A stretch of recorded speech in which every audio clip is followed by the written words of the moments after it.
यहाँ लड़के प्रतिभाशाली हैं, योग्य साबित होते ही उन्हें सुपर हीरो अकादमी में चुना जा सकता है, सुपर हीरो बन सकते हैं। लेकिन जब आखिरी लड़का अपनी सुपर पावर दिखाने की तैयारी कर रहा था तो परीक्षक घबरा गए और हाथ हिलाने लगे।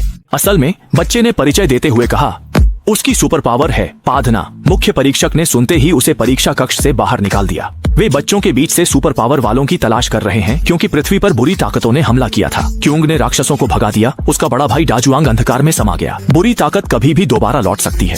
मानवता की सुरक्षा के लिए क्यूंग ने फैसला किया कि वह नई सुपर पावर योद्धाओं की टीम तैयार करेगा ताकि अगली जब संकट आए तो उसे अकेले लड़ना न पड़े। परीक्षा खत्म, केवल 4 बच्चे आगे निकल पाए। क्यूंग ने उन्हें इकट्ठा किया और गंभीरता से कहा कि सभी को मिलकर पृथ्वी की रक्षा करनी होगी। लेकिन ये छोटे बच्चे उसकी बात को गंभीरता से नहीं ले रहे थे। क्यूंग के पास उपाय नहीं था, इसलिए उसने अपनी पुरानी पृथ्वी की रक्षा लड़ाई की वीडियो क्लिप्स चलाई। किसे पता था कि ये बच्चे वीडियो देखकर उन शानदार इफेक्ट से मोहित हो जाएंगे और पूछने लगे कि ये जादू कैसे सीखी जाती है। क्यूंग के पास रास्ता नहीं बचा तो उसने अपनी सबसे खास कला का प्रदर्शन किया। ये बच्चे सच में प्रभावित हुए। जब उसने उस काली ताकत को भगाने के लिए अपनी सारी शक्ति का इस्तेमाल कर लिया था, अब उसके शरीर में बहुत कम ऊर्जा बची। उसे नए सुपर पावर वाले उत्तराधिकारी चुनने के लिए ऑडिशन कराया। इसके बाद क्यूंग ने प्रशिक्षण शुरू किया, लेकिन शाओमई अपनी ताकत को ठीक से नियंत्रित नहीं कर पाई। ट्रेनिंग के दौरान उसने जो डंबल फेंका वो लगभग क्यूंग को कुचल ही देता। बाकी टीम के सदस्य भी शुरुआती प्रशिक्षण के बाद अपनी शक्तियों का इस्तेमाल करने में अभी भी अनाड़ी थे, अक्सर गड़बड़ियां कर बैठते थे। ऐसे में क्यूंग को खुद मैदान में उतरकर मार्गदर्शन करना पड़ा।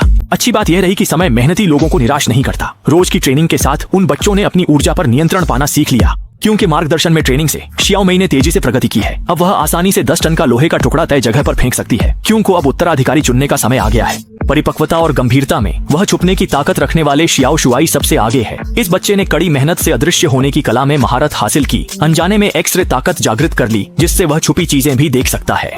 क्यूंग ने तय किया कि अगला टीम लीडर शियाओ शुआई बनेगा, लेकिन इसी दिन वह दुष्ट काली ताकत आ गई। वे पृथ्वी को नष्ट करने आए थे और क्यूंग ने अपने बड़े भाई दा जुआंग को देख लिया। दुर्भाग्य से इस समय दा जुआंग राक्षस के नियंत्रण में था।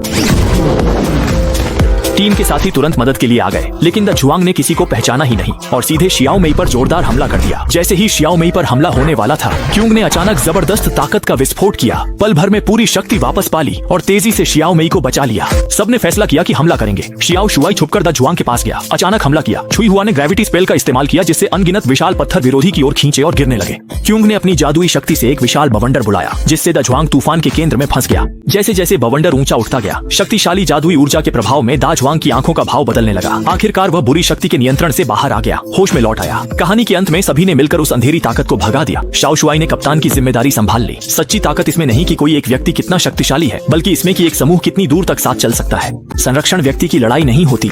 यही फिल्म समाप्त।